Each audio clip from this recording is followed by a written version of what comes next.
जीत ले हम सारी दुनिया। बीच हमें आज बोने दो, रोज उसे थोड़ा बढ़ने दो।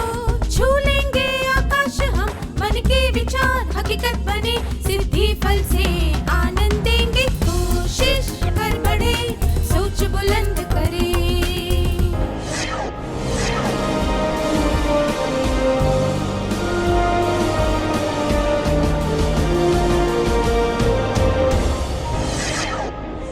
नमस्ते छात्रों, आप सबको देखकर खुशी हुई।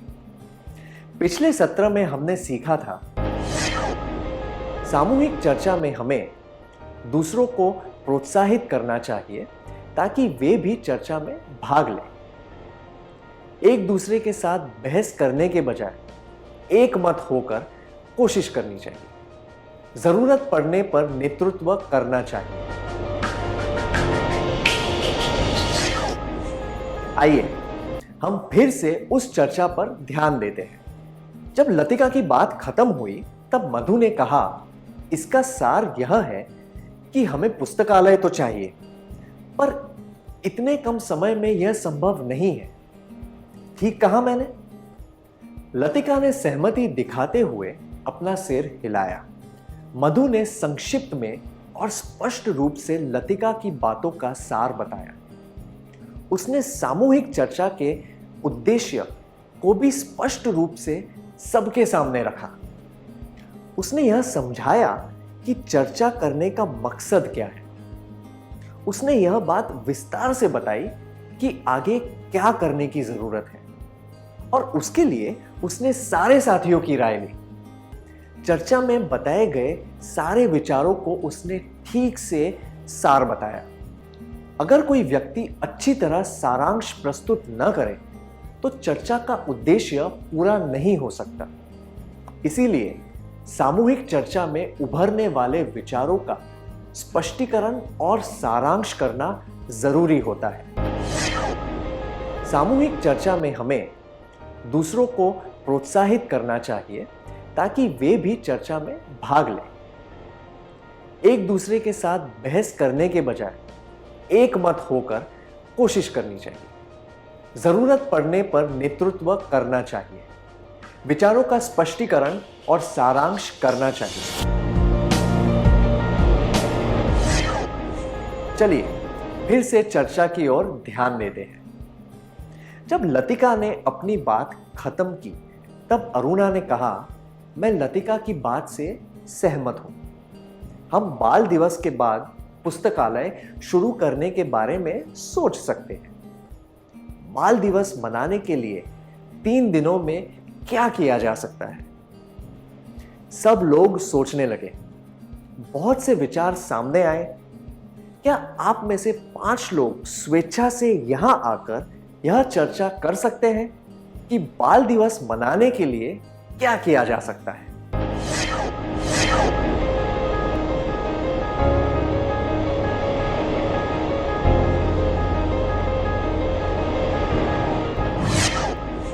इतने अच्छे सुझाव देने के लिए धन्यवाद।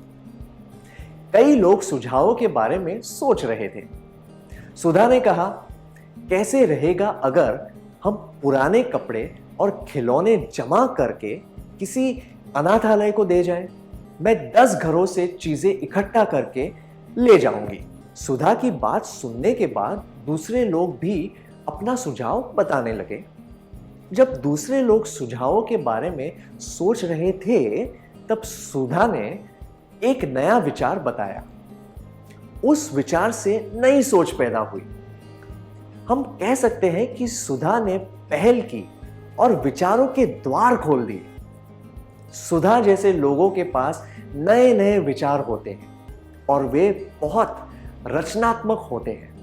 वे अलग तरह से सोचते हैं। वे अक्सर बड़े मुद्दे और बड़ी बातों पर ध्यान देते हैं और छोटी छोटी बातों में रुचि नहीं रखते। अगर किसी बात की शुरुआत उन्हें रुचिकर और अहम न लगे तो वे ऊब जाते हैं। सामूहिक चर्चा में हमें दूसरों को प्रोत्साहित करना चाहिए ताकि वे भी चर्चा में भाग लें। एक दूसरे के साथ बहस करने के बजाय एक मत होकर कोशिश करनी चाहिए। जरूरत पड़ने पर नेतृत्व करना चाहिए, विचारों का स्पष्टीकरण और सारांश करना चाहिए। अब एक और परिस्थिति पर ध्यान देते हैं। परीक्षा के अलावा छात्रों का मूल्यांकन और किस तरह से किया जा सकता है, जिसके आधार पर उन्हें अगली कक्षा में भेजा जा सके। क्या 5 छात्र यहां आकर इस बारे में सामूहिक चर्चा कर सकते हैं?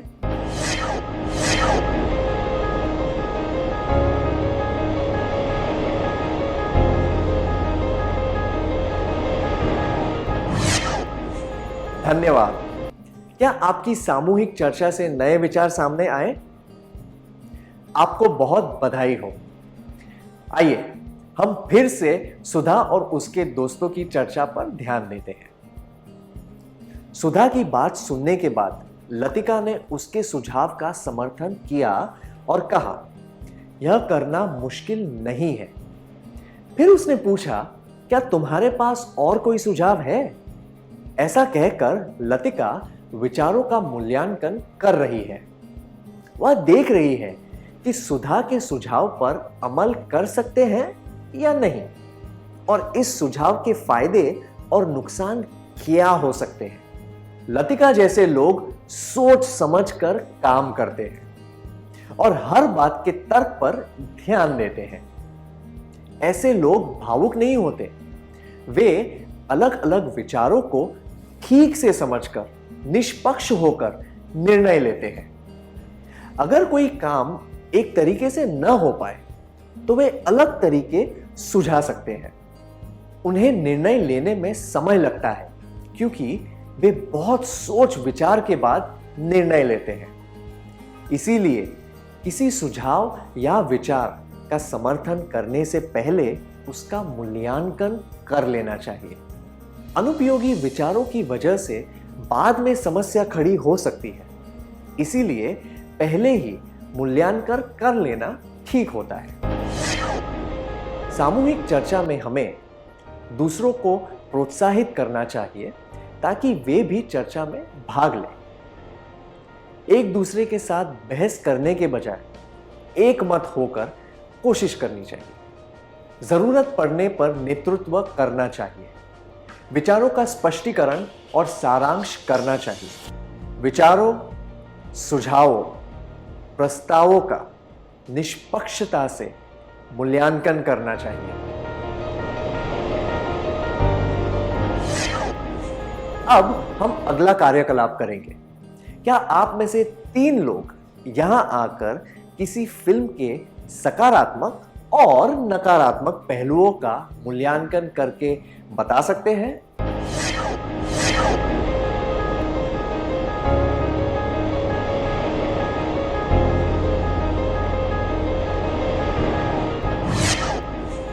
बहुत अच्छा प्रयास था। आप सब ने फिल्म की नकारात्मक और सकारात्मक चीजें बताते हुए अलग अलग राय दी। हम इसे मूल्यांकन कहते हैं। लतिका ने भी इस तरह सुधा के सुझाव का मूल्यांकन किया था। आइए फिर से सुधा और उसके दोस्तों की बातें सुनते हैं। लतिका ने जो मूल्यांकन किया उसके बाद मधु ने कहा, क्या किसी के पास और कोई सुझाव है? अगर नहीं तो मैं अब तक कही गई बातों को पढ़कर सुना देती हूं। ऐसा कहकर मधु ने पढ़ना शुरू कर दिया। हमने देखा कि मधु ने सारी बातें अच्छी तरीके से दर्ज कर ली थी। बातें ठीक से लिख लेने से समूह को व्यवस्थित रखने और चर्चा को सही दिशा देने में मदद मिलती है। सामूहिक चर्चा के दौरान मधु जैसे व्यक्ति सारी गतिविधियां, सुझावों और विचारों को लिख लेते हैं। वे इस बात पर ध्यान देते हैं कि सभी लोग अपनी भूमिका और जिम्मेदारियां अच्छी तरह निभा रहे हैं या नहीं। वे यह ध्यान रखते हैं कि सभी लोग सुझावों और विचारों का समर्थन करें। वे समय का ध्यान रखते हैं और सबको यह याद दिलाते हैं कि किस कार्य के लिए कितना समय निश्चित किया गया है। सारी बातें दर्ज करके वे यह याद रखने में मदद करते हैं कि कितने काम पूरे हो चुके हैं और किन मुद्दों पर बात करना बाकी है। इसीलिए सामूहिक चर्चा के दौरान हुई सारी बातें को दर्ज करना जरूरी होता है। सामूहिक चर्चा में हमें दूसरों को प्रोत्साहित करना चाहिए ताकि वे भी चर्चा में भाग लें। एक दूसरे के साथ बहस करने के बजाय एक मत होकर कोशिश करनी चाहिए। जरूरत पड़ने पर नेतृत्व करना चाहिए। विचारों का स्पष्टीकरण और सारांश करना चाहिए। विचारों, सुझावों, प्रस्तावों का निष्पक्षता से मूल्यांकन करना चाहिए। चर्चा के दौरान हुई सारी बातों और सुझावों को दर्ज करना चाहिए। अब तक हमने देखा कि सामूहिक चर्चा को सही तरीके से आगे बढ़ाने के लिए क्या करना चाहिए। अब हम देखेंगे कि चर्चा के दौरान कौन सी बातें नहीं करनी चाहिए। कमल, इमरान, महेश और वीर स्कूल के नेतृत्व समय के सदस्य हैं। वे एक नृत्य के कार्यक्रम के बारे में बात कर रहे थे जो उन्होंने टीवी पर देखा था। कमल को नृत्य के बारे में ज्यादा जानकारी नहीं है, पर वह ऐसे जताता है कि उसे बहुत कुछ पता है। क्या आप में से 4 लोग इस दृश्य का अभिनय करके दिखा सकते हैं?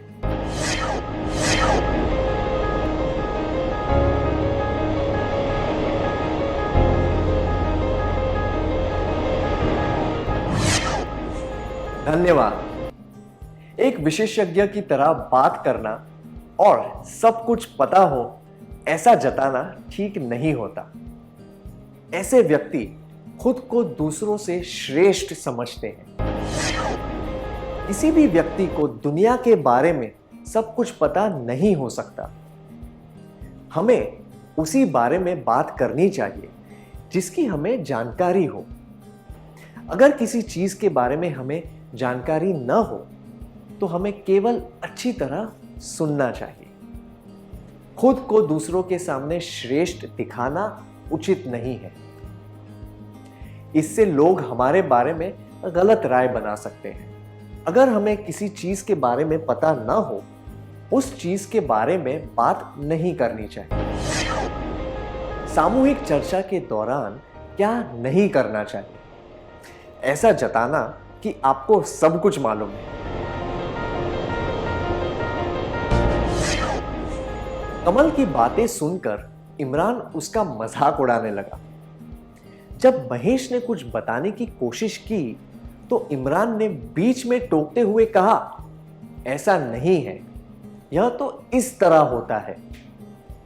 अब जब वीर ने उसकी बात को काटने का प्रयास किया तो उसने फिर से कहा, तुम्हें क्या लगता है मुझे यह नहीं पता? दूसरे शब्दों में कहे तो इमरान दूसरों को मौका दिए बिना चर्चा पर हावी होना चाहता है। कुछ लोगों को यह डर होता है कि ऐसा न करने पर उनकी बात कोई नहीं सुनेगा। यह अनुचित व्यवहार है। जब कोई हावी हो जाता है तो बाकी लोग चर्चा में भाग नहीं ले पाते। यह बहुत ही हानिकारक होता है और इससे चर्चा का कोई उद्देश्य ही नहीं रह जाता। सामूहिक चर्चा के दौरान क्या नहीं करना चाहिए? ऐसा जताना कि आपको सब कुछ मालूम है। चर्चा पर हावी हो जाना, बार बार किसी को टोकना। क्या आप में से किसी ने चर्चा के बीच बार बार किसी को टोका है या फिर चर्चा पर हावी हुए हैं? क्या आप इसके बारे में अपने करीबी दोस्त को बताना चाहेंगे?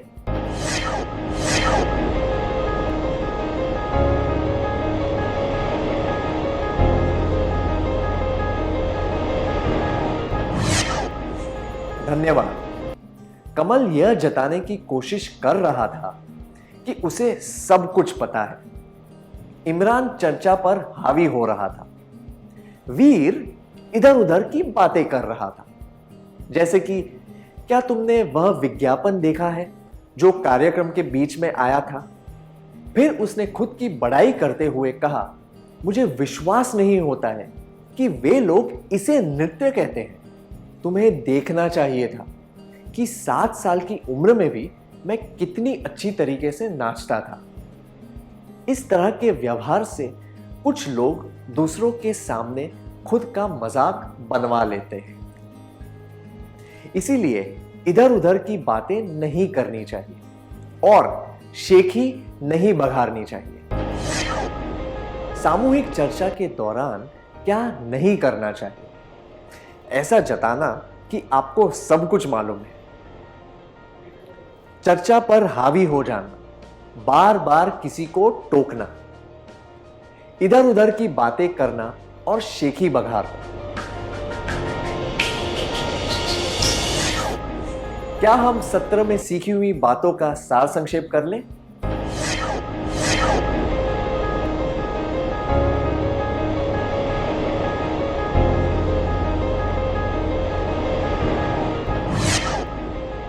सामूहिक चर्चा में हमें दूसरों को प्रोत्साहित करना चाहिए ताकि वे भी चर्चा में भाग लें। एक दूसरे के साथ बहस करने के बजाय एक मत होकर कोशिश करनी चाहिए।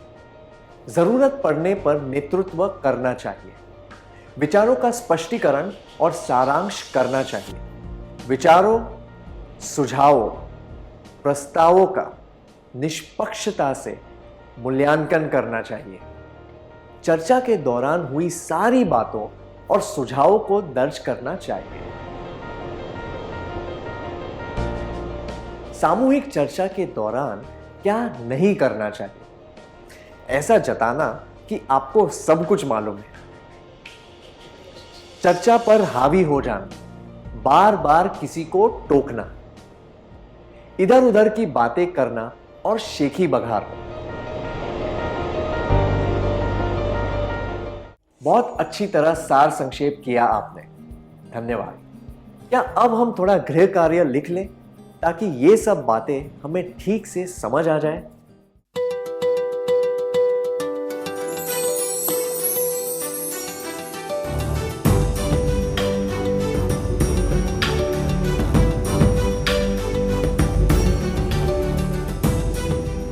प्रश्न 1, आप अपने दोस्तों के साथ भारत के गरीब बच्चों के बारे में चर्चा कर रहे हैं। रघु बहुत ही संवेदनशील है। वह भावुक हो गया और बात नहीं कर पा रहा है। वह कुछ भी ठीक से नहीं बोल रहा है, पर आपको पता है कि वह क्या कहना चाहता है। आप क्या करेंगे? जवाब 1, जब रघु अपनी बात बता देगा तो मैं कहूंगा या कहूंगी, रघु ये कहना चाहता है कि, और रघु की बातों का सारांश बताऊंगा, क्या बताऊंगी।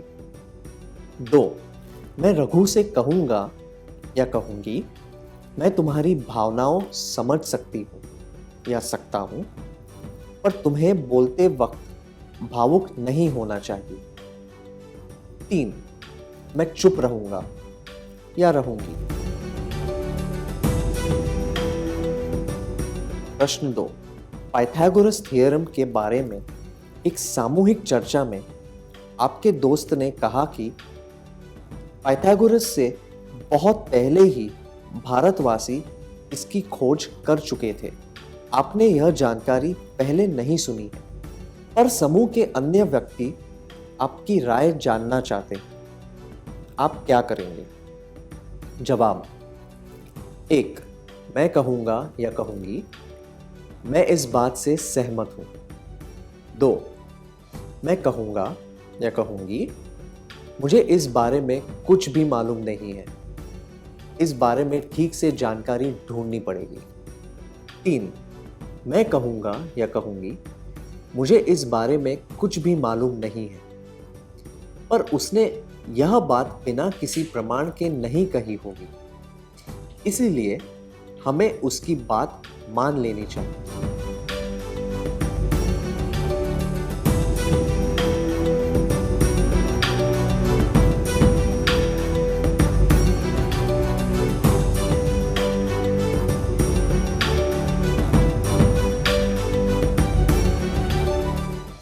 क्या आप अगले सत्र में आने से पहले ये गृह कार्य पूरा करके लाएंगे?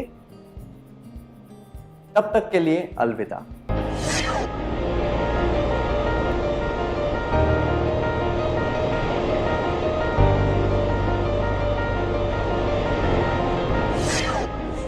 नमस्ते छात्रों, आपका फिर से स्वागत है। मुझे यकीन है कि आपने अपना गृह कार्य पूरा कर लिया होगा। क्या हम जवाब देख लें?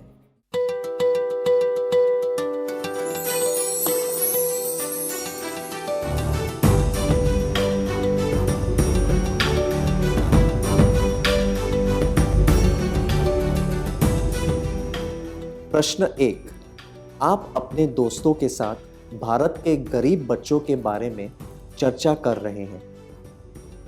रघु बहुत ही संवेदनशील है। वह भावुक हो गया और बात नहीं कर पा रहा है। वह कुछ भी ठीक से नहीं बोल रहा है, पर आपको पता है कि वह क्या कहना चाहता है। आप क्या करेंगे? ये दोनों जवाब मैं रघु से कहूंगा या कहूंगी, मैं तुम्हारी भावनाएं समझ सकता हूं या सकती हूं, पर तुम्हें बोलते वक्त भावुक नहीं होना चाहिए, और मैं चुप रहूंगा या रहूंगी अनुचित है। ऐसा करने से चर्चा का उद्देश्य पूरा नहीं हो सकता।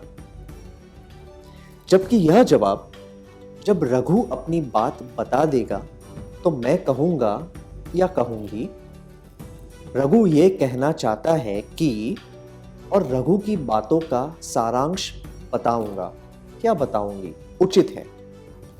इससे पता चलता है कि आप चर्चा के दौरान सारांश और स्पष्टीकरण करने में मदद कर रहे हैं। आपने कौन सा जवाब चुना था?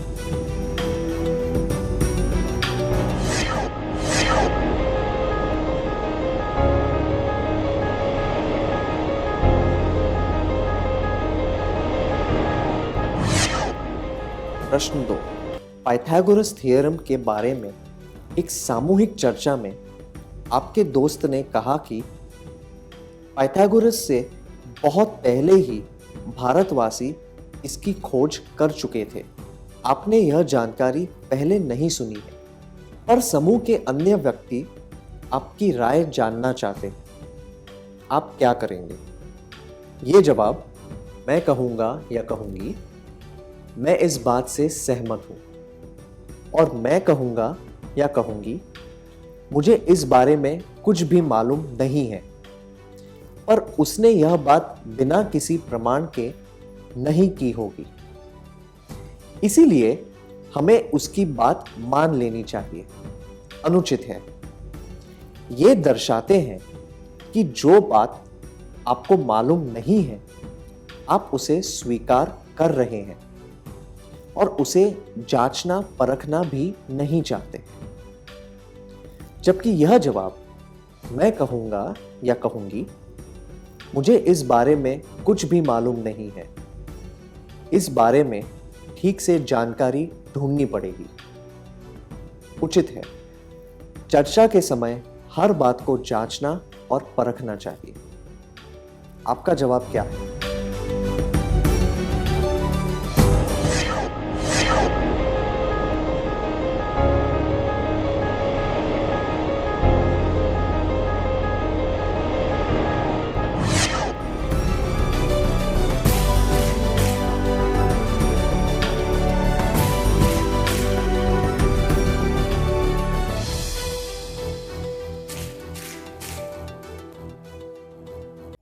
जिन छात्रों के सारे जवाब सही थे उन्हें बधाई हो। अगर आपका कोई जवाब सही नहीं था तो आप सत्र का सारांश फिर से पढ़ सकते हैं ताकि सारी बातें ठीक से समझ आ जाए। क्या अब हम अगला सत्र शुरू करें?